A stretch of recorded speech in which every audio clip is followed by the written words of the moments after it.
지난 4주 동안 우리는 모세에 대해서 함께 살피며 달려왔습니다. 모세의 부모를 시작으로 해서 모세의 믿음에 대해서 4주간 나눈 거죠. 이스라엘 사람들은 율법의 사람으로 모세를 알고 있었는데 그 모세가 실은 율법 이전에 믿음의 사람이었음을 우리가 확인했습니다. 성경이 그것을 분명히 드러내고 있는 거죠. 모세는 믿음의 사람이었다 합니다. 부모가 그를 믿음으로 양육했고 그 양육을 통하여서 그가 거절하고 선택하고 바라보는 것, 일상의 자리에 믿음의 반응을 담았다 우리가 살폈습니다. 그 믿음으로 당대 최강대국이었던 애굽의 바로에게 하나님 백성들을 출애굽시키라 요구하고 애굽에 내린 10개의 재앙과 유월절의 역사를 통해서 그 하나님 백성들로 출애굽의 여정을 잘 감당할 수 있도록 그 문을 여는 역할을 감당하는 모세를 만났습니다. 이에 모세가 진실로 믿음의 거인인 거죠. 우리가 성경에서 만나는 수많은 믿음의 사람들 중 한 사람이 모세라는 것을 우리는 분명히 확인합니다. 믿음장에서 이 모세라는 사람에 대해서 보다 많은 본문을 할애하고 있는 이유를 우리가 알 수 있는 거죠. 실제로 성경을 찾아보면 성경에 가장 많이 나오는 이름 누구의 이름일까요? 하나님입니다. 하나님, 여호와, 이 이름이 가장 많이 나옵니다. 3,000번 이상 나옵니다. 그 다음으로 많이 나오는 이름이 어떤 이름일까요? 예수입니다. 예수란 이름이 한 1,500여 번 나옵니다. 그리고 그 다음으로 많이 나오는 이름이 다윗이에요. 다윗의 이름이 한 900여 차례 언급됩니다. 그리고 나서 그 다음으로 많이 나온 이름이 모세입니다. 찾아보니까 모세 이름이 언급되는 구절이 812절이나 돼요. 한 절에 두 번까지 언급된 경우들도 있을 수 있으니 모세의 이름이 850여 차례 나온다 할 수 있습니다. 아브라함도 야곱도 한 300번, 350번 이렇게 등장하거든요. 그런 걸 생각해 보면 모세가 정말로 주목받을 만한 사람이구나 이 사실을 깨달아요. 그래서 주보 보시면 제 7, 8월 달 추천도서로 그 사람 모세라는 책을 소개해 놓았는데요. 김영복 목사님이라고 워싱턴에서 목회하시는 목사님이신데 이분이 최근에 쓰신 책이에요. 읽어봤는데 되게 의미도 있고 또 도전도 되는 책입니다. 관심 있는 분들 목양실에 문의하시면 이 책 구입하실 수 있지 않을까 생각합니다. 자, 그렇게 6월 한 달 동안 모세의 믿음을 살피며 달려왔어요. 그리고 나서 이제 그 다음 내용을 함께 만나는데 오늘 본문은 이렇게 시작되어집니다. 믿음으로 그들은 이라고 시작되어져요. 믿음으로 그들을 이라고 되어져 있는데 이 그들이란 단어에 눈이 갑니다. 갑자기 튀어나온 그들이란 말이 우리를 의아하게 하는 거죠. 그들이 누구인가? 그들의 정체를 확인하려면 앞절의 말씀을 기억할 필요가 있습니다. 지난주에 살폈던 11장 28절이요. 같이 읽겠습니다. 시작. 믿음으로 유월절과 피 뿌리는 예식을 정하였으니 이는 장자를 면하는 자로 그들을 건드리지 않게 하려 한 것이며 아멘. 유월절과 피 뿌리는 의식을 행하여서 장자를 멸하는 자로 애굽을 쳤던 사신들로 하여금 그들을 건드리지 않게 하려 하였다라고 말씀해요. 그들을 건드리지 않게 하려 하셨다. 여기서 말하는 그들이 바로 이 그들인 거죠. 하나님께서 애굽과 바로에게 무서운 재앙을 내리시면서 그 가운데 지켜주신 이들이 그들이랍니다. 이 과정을 통해서 애굽에서 불러내셔서 당신이 예비하신 땅으로 이끌어 들이신 이들이 그들이랍니다. 여러분, 그들이 누구예요? 이스라엘인 거예요. 본문은 이 이스라엘 백성들의 믿음에 대해서 말씀하고 있는 거죠. 믿음으로 그들은, 같이 한번 고백하겠습니다. 믿음으로 그들은. 먼저 저는 오늘 말씀을 본격적으로 시작하기에 앞서서 이 믿음으로 그들을 이 부분만 읽어도 저에게 오는 감동과 은혜가 있다는 사실을 고백하지 않을 수 없습니다. 여러분, 믿음으로 그들의 믿음이 주는 감격이 있는 거죠. 사실 출애굽 이전까지의 이스라엘 백성들의 모습을 보면요, 그들은 믿음과 상관없는 백성처럼 보여집니다. 창세기 말미에 요셉의 초청으로 야곱과 그의 온 가족이 애굽에 들어갔습니다. 그렇게 정착했습니다. 그 장면을 우리가 주중 새벽 예배 내내 나누어 왔습니다. 그런데 그렇게 그 땅에 들어가 정착했고 400년을 살았는데 그 400년이란 시간 동안에 대한 성경의 기록은 성경에서 발견되지 않습니다. 그들이 하나님을 찾았다, 그들이 하나님을 의지했다, 그들이 그 땅에서 하나님을 예배했다, 이런 기록이 없어요. 이 400년의 시간은 성경이 침묵하는 시간이라고 할 수 있습니다. 여러분, 이 시간 동안에 발견되어지는 그들의 믿음은 사실 없었다는 거예요. 그런 시간을 보냈던 이스라엘 백성들. 그런데 오늘 본문을 보시면 오늘 본문이 시작되면서 그 이스라엘이 이 믿음의 주체로 고백되고 있는 것을 우리가 확인하게 됩니다. 11장 29절이 이렇게 시작되잖아요. 믿음으로 그들은, 믿음으로 이스라엘은 이라고 고백하고 있는 거예요. 전혀 믿음 없는 모습으로 하나님과 상관없는 것처럼 400년 이상을 살아왔던 그들인데 갑자기 그들을 믿음의 주체로 선포하고 있는 본문. 이 부분을 대하면서 우리는 질문하게 됩니다. 어떻게 된 일인가? 어떻게 이런 일이 있을 수 있었나? 이 질문을 하면 우리는 자연스럽게 모세를 떠올리게 돼요. 앞서 계속 언급되었던 모세를 떠올리지 않을 수 없는 거죠. 여러분, 모세가 온전한 믿음의 사람이 된 것을 우리가 살펴왔어요. 그런데 그 모세가 믿음의 사람으로 온전히 서는 것을 통해서 이런 일들이 가능했다는 사실을 깨닫습니다. 그의 믿음을 통해 그들도 믿음의 사람이 되었다는 거예요. 그의 믿음이 그들의 믿음이 되었다는 거죠.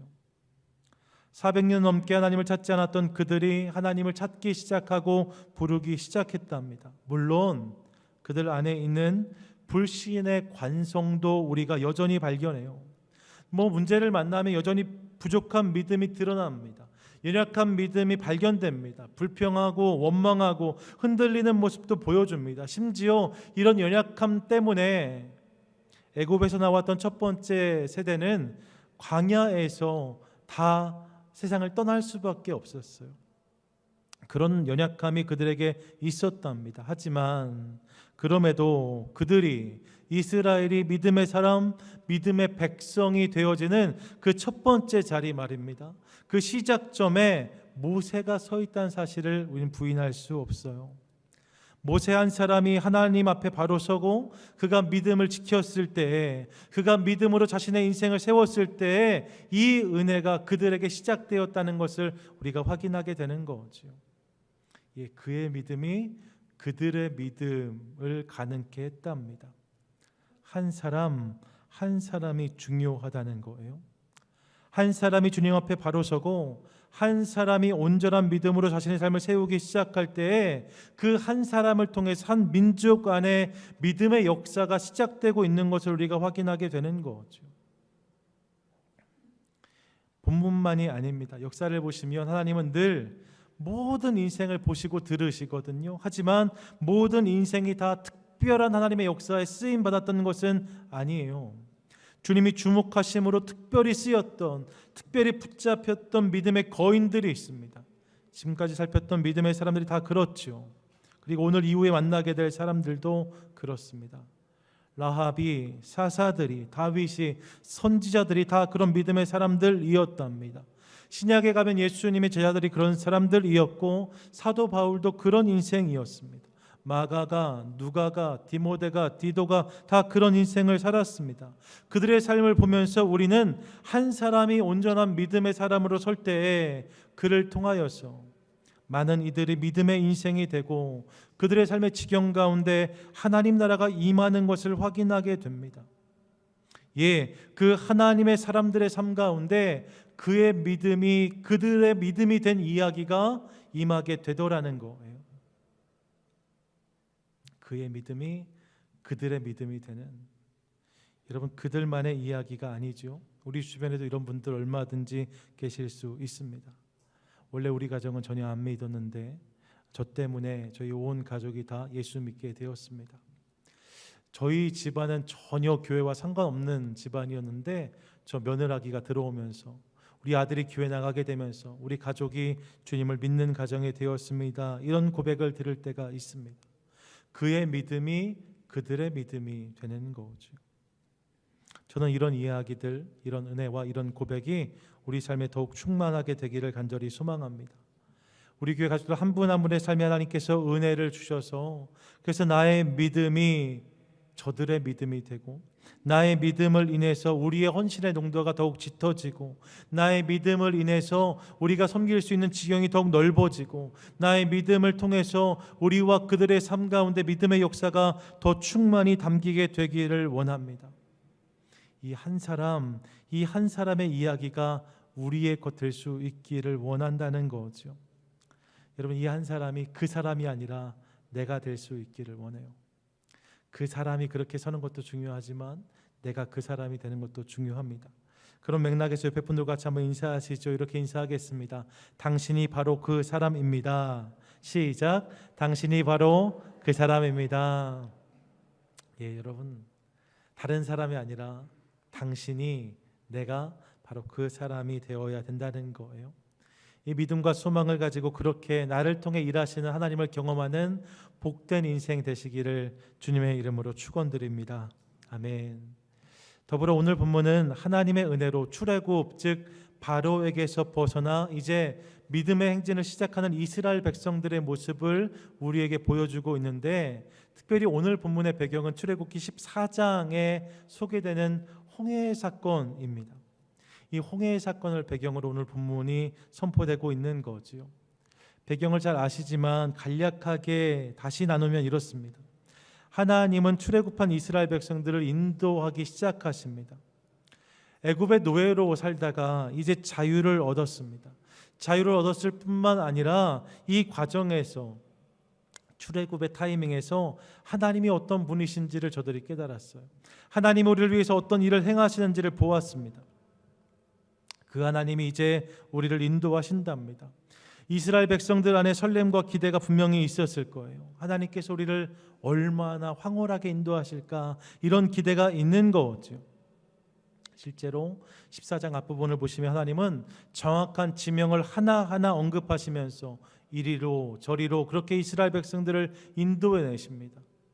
그렇게 이스라엘 백성들을 주도하세요. 그런데 그렇게 해서 하나님의 인도하심을 쫓아 저들이 달려갔는데 그 인도하심의 끝자락에 그들이 만난 것이 있었는데 그것이 바다였다 합니다. 홍해를 만난 거죠. 이스라엘 백성들이 홍해 앞에 서게 된 거예요. 평지나 길이 있는 곳이 아니라 바닷가 앞에 자신들을 세우신 하나님, 그 하나님 때문에 좀 의아한 마음이 들 수 있는 찰나, 설상가상으로 바로가 출애굽한 이스라엘 백성들을 쫓기 시작했다는 소식이 전해집니다. 이스라엘 진영의 저 말미에서 멀리서 일어나는 먼지를 본 거죠. 먼지가 막 일면서 한 무리의 사람들이 이쪽을 향해 오기 시작해요. 가만히 보니까 적지 않습니다. 애굽의 최정예 병거 부대와 애굽 각지에서 징발된 부대가 지금 출동했어요. 이스라엘 백성들을 다시 잡아가려고, 이스라엘 백성들을 다시 노예 삼으려고 지금 쫓아오고 있습니다. 앞에는 바다가 있고 뒤에는 바로의 군대가 있습니다. 그야말로 진퇴양난입니다. 길이 보이지 않아요. 잘 준비되거나 훈련됐던 사람들이 아니었기 때문에 이스라엘 백성들은 순식간에 흔들리기 시작합니다. 두려움이 그들을 엄습합니다. 여기저기서 절망의 소리가 새어나옵니다. 아이고, 애굽에 있을 걸 그랬나 보다, 우리가 여기서 죽나 보다, 이런 소리가 여기저기서 흘러나옵니다. 그런 상황에 저들이 놓여 있었답니다. 그런데 모세가 그 상황 속에 있는 이스라엘 백성들에게 하나님을 바라보라고 선포합니다. 하나님을 주목하라고 외쳐요. 출애굽기 14장 13절과 14절인데 함께 읽겠습니다. 시작. 모세가 백성에게 이르되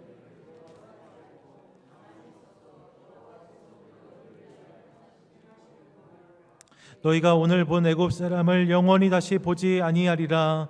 여호와께서 너희를 위하여 싸우시리니 너희는 가만히 있을지니라. 아멘. 여러분 지금 눈앞에 있는 바다 때문에, 뒤에서 오는 바로의 군대 때문에 긴장하고 두려워하는 이스라엘 백성들을 향하여서 모세는 가만히 있으라 합니다. 하나님을 보라고 선포합니다. 그리고 하나님 말씀에 순종하여서 지팡이를 들고 손을 바다 위를 향해서 내뻗습니다. 그랬더니 동쪽에서 큰 바람이 불어오기 시작했다. 성경이 말씀해요. 출애굽기 14장 21절입니다. 함께 읽습니다. 모세가 바다 위로 손을 내밀매 여호와께서 큰 동풍이 밤새도록 바닷물을 물러가게 하시니 물이 갈라져 바다가 마른 땅이 된지라. 아멘.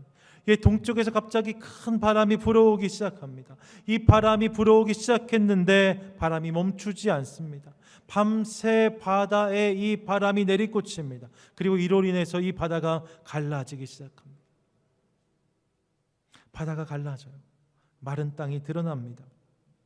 그리고 이후의 일은 우리가 이미 너무 잘 알고 있죠. 이스라엘 백성들, 두려워했던 그들이 이제 이 홍해 가운데 난 마른 길로 이 홍해를 지나갑니다. 홍해가 갈라지고 이스라엘 백성들이 그 가운데로 마른 땅을 밟고 이 홍해를 지나요. 그리고 이런 이스라엘 백성들을 쫓아서 애굽의 군대가 이 홍해 가운데로 들어오자 갈라졌던 홍해가 다시 물로 덮이게 되고, 그날 이스라엘을 쫓던 애굽의 군대가 다 그곳에서 수장되었다라고 성경은 기록하고 있습니다. 이것이 출애굽기 14장의 내용이에요. 이 내용을 히브리서 11장 29절은 이렇게 요약하는 거죠. 한 번 더 읽겠습니다. 시작. 믿음으로 그들은 홍해를 육지같이 건넜으나 애굽 사람들은 이것을 시험하다가 빠져 죽었으며.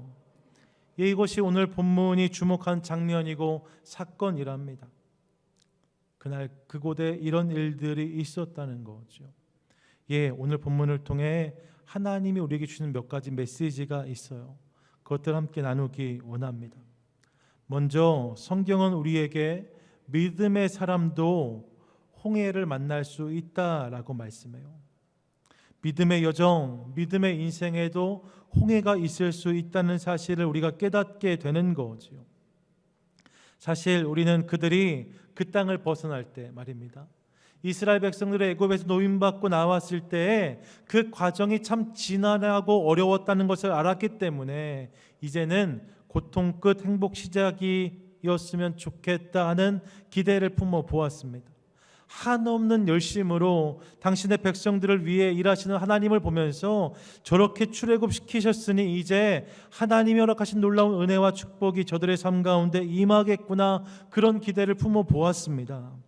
그런데 그런 우리를 당황하게 하는 단어가 본문에서 등장해요. 그게 무엇이냐? 바로 홍해란 단어입니다. 믿음으로 그들은 홍해를 이라고 말씀해요. 믿음으로 출애굽한 이스라엘 백성들인데, 그리고 나서 그들이 만난 것이 홍해였다는 거죠. 그들이 경험했던 것이 승승장구 탄탄대로가 아니었다 합니다. 우리는 너무 성경을 잘 알아서 그냥 홍해하면 의당 갈라진 홍해를 떠올려요. 홍해 갈라질 텐데. 하지만 여러분 그렇지 않잖아요. 그날 이스라엘 백성들이 맞닥뜨렸던 홍해는 그런 것이 아니었습니다. 갈라질 것을 상상할 수 없는 바다였습니다. 망망대해 홍해 그 앞에 서게 된 거예요. 난감합니다. 당황스럽습니다.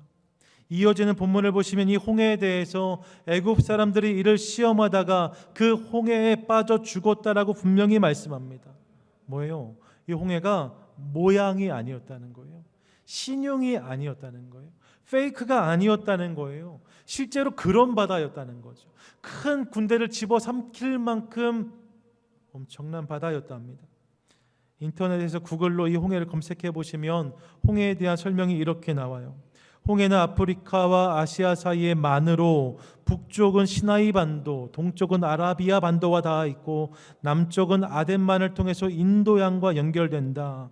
최대 수심이 3040m, 평균 수심은 500m이다 라고 소개됩니다.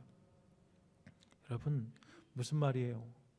홍해가 장난이 아니라는 거예요.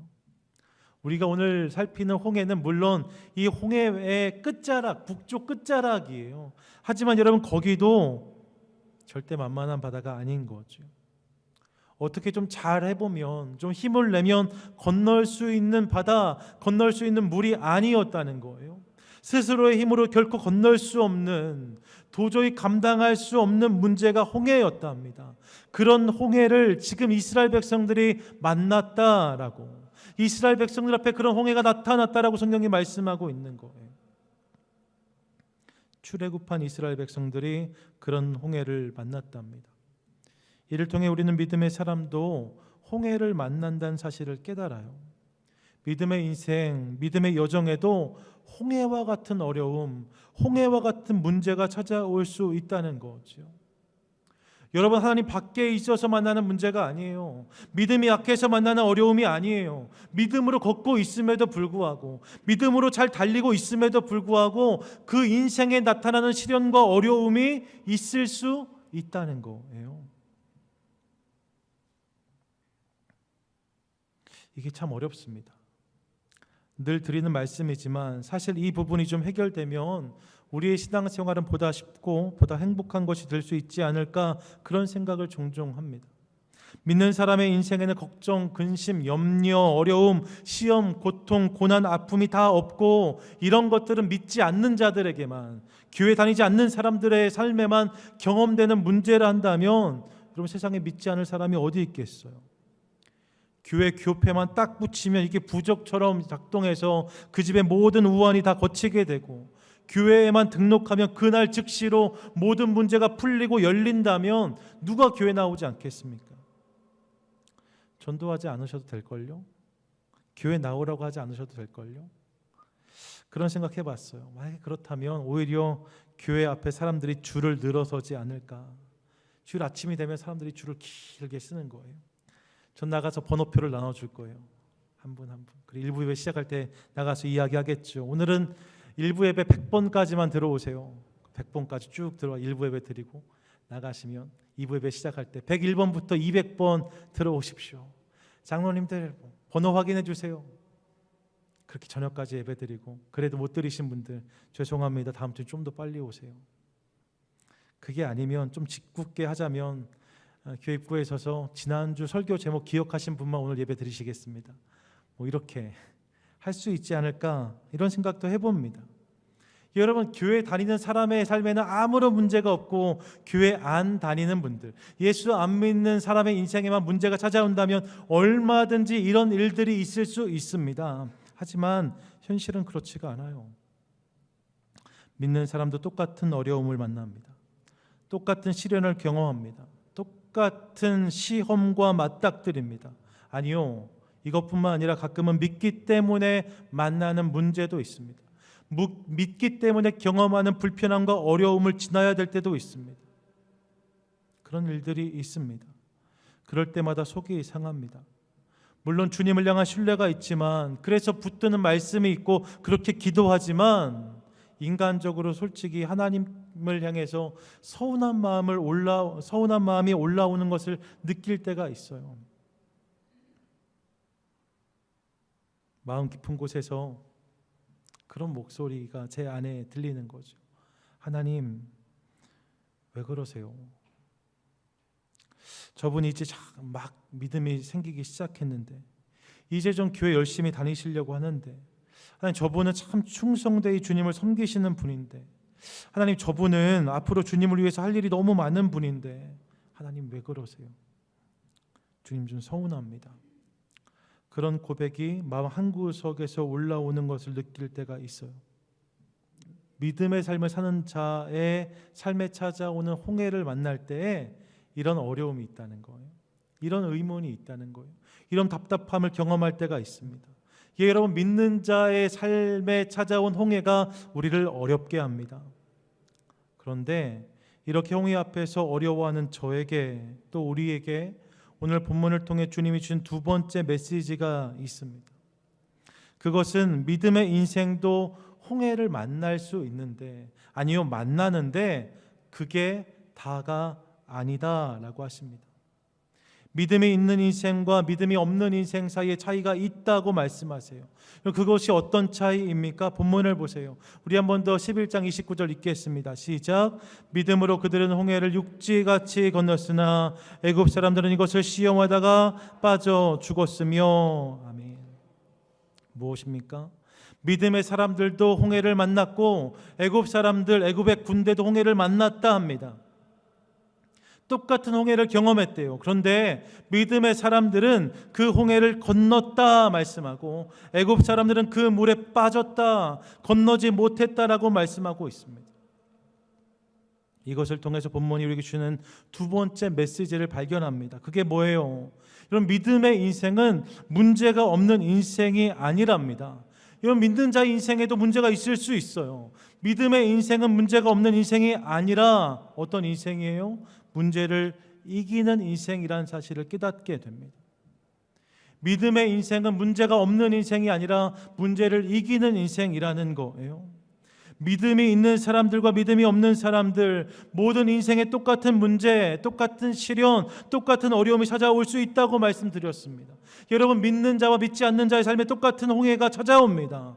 문제에 있고 없음, 홍해에 있고 없음이 그러므로 믿음에 있고 없음을 증거하는 구분점은 될 수 없습니다. 하지만 문제를 만나고 그 문제를 지나다 보면 믿음이 있는 인생과 믿음이 없는 인생은 그 차이가 분명히 드러난다라고 성경은 말씀해요. 문제가 찾아오는 것은 똑같은 일이지만 그 문제를 지날 때 믿는 인생과 믿지 않는 인생의 차이가 드러나게 된다는 거죠. 믿음 없는 인생은 그 홍해에 빠진다 합니다. 그 홍해로 인해 실망하고 낙심하고 절망할 수밖에 없다 합니다. 홍해에서 헤어나오지 못하는 거예요. 믿지 않는 인생은 그럴 수밖에 없다 합니다. 그런데 여러분, 믿음의 인생은 다릅니다. 하나님의 사람들은 다릅니다. 저들은 똑같은 홍해를 만납니다. 하지만 그 문제를 통해서 하나님의 역사를 경험한다라고 성경은 말씀합니다. 살아계신 하나님을 체험하게 된다라고 말씀합니다. 홍해를 만났을 때 그 홍해 안에 숨겨두신 마른 땅을 경험하는 인생이 믿는 자의 인생이라고 성경은 말씀하고 있습니다. 이것이 믿음 있음, 믿음 없음의 차이라는 거예요. 믿음이 있느냐 없느냐가 건너는 인생인가 빠지는 인생인가의 차이를 빚어낸다라고 말씀드리는 거죠. 앞서 말씀드렸지만 교회 가족들이 만나는 문제와 어려움들을 들을 때에, 대할 때에 믿음이 약한 목사 안에 서운함이 생길 때가 있다 했습니다. 여러분, 제가 그렇게 연약해요. 그래서 그런 이야기들 들으면 실은 마음속에 좀 그런 서운함이 있어요. 하나님 왜라는 질문이 올라올 때가 있습니다. 그런데 그런 상황에서 접하는 교회 가족들의 믿음의 고백은 저를 부끄럽게 합니다. 저한테 그렇게 말씀하세요. 목사님, 괜찮아요. 하나님이 다 해결해 주실 거예요. 목사님 기도하고 계시잖아요. 목사님 저 아무 염려 안 해요. 목사님 너무 걱정하지 마세요. 주님 뜻이 분명히 있을 거예요. 목사님 저 하나도 실망 안 했어요. 오히려 감사할 이유도 있습니다. 이런 고백 듣고 있으면 누가 목사고 누가 성도인지 알 수가 없어요. 이런 고백을 대할 때마다 제 안에 주님이 주시는 감격과 감동이 있습니다. 어떻게 이런 고백이 가능할까? 어떻게 이런 고백이 가능할까? 그 질문에 대한 답을 오늘 본문에서 확인하는 거죠. 이 고백의 뿌리가 믿음이라고 성경은 말씀합니다. 믿음이 있으면 이런 고백이 가능하다는 거죠. 믿음이 있는 자의 삶에는 이런 선포가 가능하다라고 성경은 말씀합니다. 믿음은 문제를 없게 하는 능력은 아니랍니다. 믿음이 있다고 해서 문제가 없는 건 아니래요. 하지만 믿음이 있으면 문제를 이길 수 있다라고 성경은 분명히 말씀하고 있습니다. 믿음을 통해서 문제를 통과할 수 있다는 거죠. 믿음을 통해서 문제를 넘어설 수 있다라고 말씀하고 있습니다. 예, 믿음의 인생은 문제를 이기는 인생입니다. 그래서 이 믿음이 있을 때 우리 눈앞에 있는 문제를 넘어서 하나님이 하실 일들을 바라볼 수 있게 돼요. 이 믿음이 있을 때 우리는 우리를 낙심시키는 홍해를 넘어서 그 바닥에 감추어 두신 마른 땅을 확신할 수 있게 됩니다. 우리 삶에 찾아오는 실망과 낙심, 포기를 거절하고 소망, 기쁨, 감사, 감격을 선포하는 인생을 살 수 있게 됩니다. 믿음이 이런 인생을 가능하게 하다는 거죠.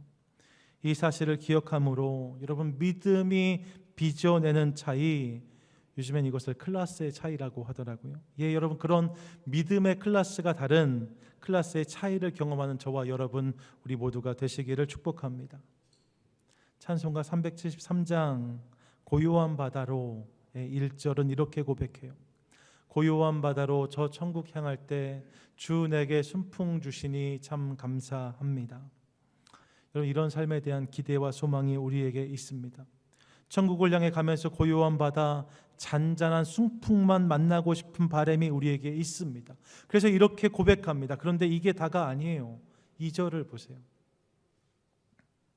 제가 1부 예배 때 이 부분을 제가 찬양했는데 되게 어색했거든요. 그래서 여러분 같이 좀 고백해 주시겠어요? 2절. 그 물결이 일어나 나 쉬지 못하나 이 풍랑으로 인하여 더 빨리 가합니다. 우리 한 번 더요. 큰 물결 일어나 그 물결이 일어나 나 쉬지 못하나 이 풍랑으로 인하여 더 빨리 가합니다. 큰 물결 일어나 나 쉬지 못하나 이 풍랑으로 인하여 더 빨리 갑니다. 여러분, 이것이 믿는 자의 고백인 것을 믿으시기 바랍니다. 아멘. 순풍을 주시면 순풍 때문에 감사할 수 있어요. 그런데 믿음은 풍랑을 만나도 감사하게 한답니다. 왜요? 그 풍랑을 인하여 더 빨리 갈 것을 믿기 때문이에요. 그 풍랑을 인하여 주님께 더 가까이 갈 것을 믿기 때문이에요. 그 풍랑을 통하여서 우리 삶 가운데 주님의 뜻이 이루어진다는 것을 믿기 때문이에요. 이것이 믿음의 인생이라는 거죠. 바라기는 이 믿음을 통해 이 놀라운 고백을 우리 삶 가운데 담고 홍해 가운데서 이 하나님께서 허락하시는 놀라운 마른 땅 기적의 역사를 경험하는 저와 여러분, 우리 모두가 되시기를 주님의 이름으로 축원드립니다. 아멘. 끝으로 이렇게 믿음으로 홍해를 건널 때 이를 통해서 우리는 이 홍해가 원망과 불평의 자리가 아니라 찬양의 자리가 되는 것을 깨닫게 됩니다. 믿음이 우리로 홍해에서 찬양하게 한다는 거예요. 믿음이 우리로 홍해에서 찬양하게 합니다. 말씀드렸지만 오늘 본문의 배경은 출애굽기 14장입니다. 거기에서 이스라엘 백성들은 홍해를 만났습니다. 그 홍해 때문에 어려웠습니다. 두려웠습니다. 그래서 불평하기도 하고 불만하는 모습도 있었답니다. 그런 모습이 14장에 분명히 등장하고 있어요. 홍해를 만났답니다. 그런데 한 장을 넘기면 15장이 열리면 15장은 모세의 노래로 시작됩니다. 1절부터 18절까지 모세의 노래, 19절 이하의 미리암의 노래가 소개되고 있어요. 특별히 15장 1절부터 3절까지의 말씀을 우리말 성경으로 함께 읽겠습니다. 함께 고백합니다. 모세와 이스라엘 백성들은 이 노래를 여호와께 불렀습니다. 내가 여호와께 노래할 것입니다. 이는 주께서 크게 높임을 받으셨기 때문입니다. 모두 바닷속에 던지셨습니다. 여호와께서는 내 힘이시며 내 노래시며 내 구원이 되셨습니다. 주는 내 하나님이시니 내가 주를 찬양할 것입니다. 주는 내 아버지의 하나님이시니 내가 주를 높일 것입니다. 여호와는 용사시니 여호와가 주의 이름입니다. 아멘. 할렐루야.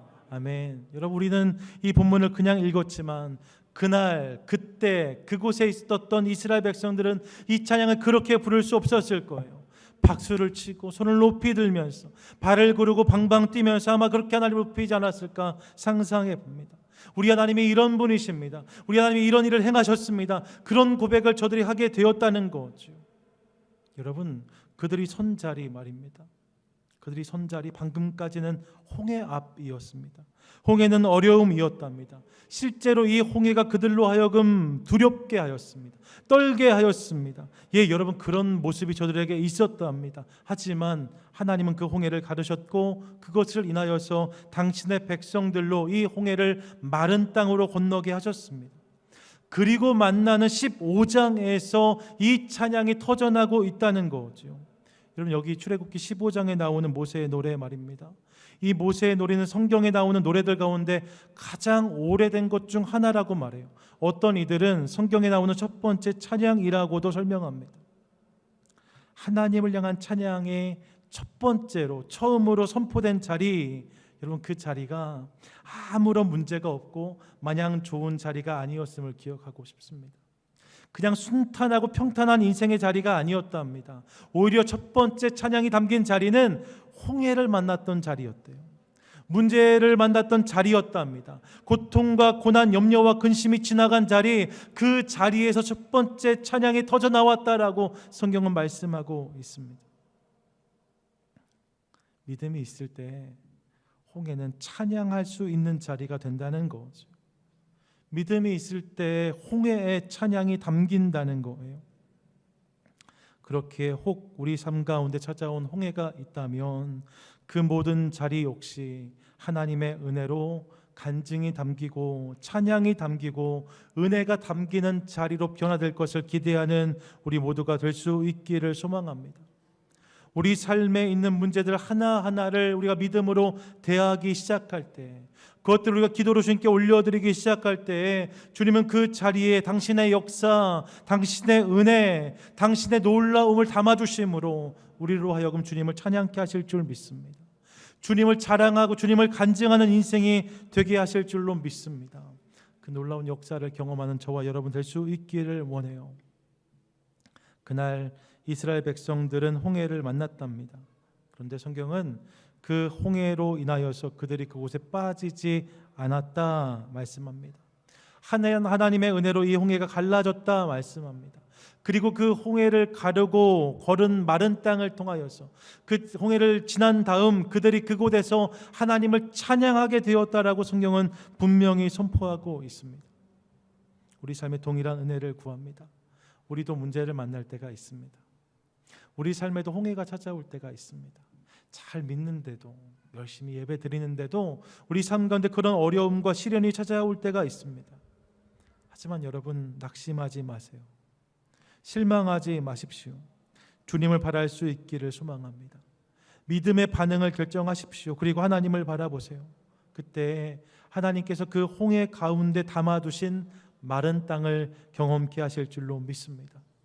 어제까지 근심하고 어려워했는데 이 믿음을 인하여서, 그 하나님을 인하여서 근심하고 실망했던 자리가 찬양의 자리, 하나님을 높이는 자리가 되게 하실 줄로 믿습니다. 믿음으로 그런 삶을 결정하고 결단하는 것을 통하여서 우리 삶 가운데 오늘 그렇게 역사하시는 하나님을 경험하는 저와 여러분 우리 모두가 되시기를 주님의 이름으로 간절히 축원드립니다. 누구보다 많은 홍해를 만났던 인생 중 하나였던 다윗, 그가 드리는 시편 30편 11절의 고백으로 오늘 말씀을 마치려고 합니다. 우리 이 고백을 우리의 고백으로 함께 선포하겠습니다. 함께 읽습니다. 주께서 나의 슬픔이 변하여 내게 춤이 되게 하시며 나의 베옷을 벗기고 기쁨으로 띄우셨나이다. 아멘. 아멘. 이 놀라운 은혜를 경험하는 저와 여러분 되시기를 축복합니다. 아멘.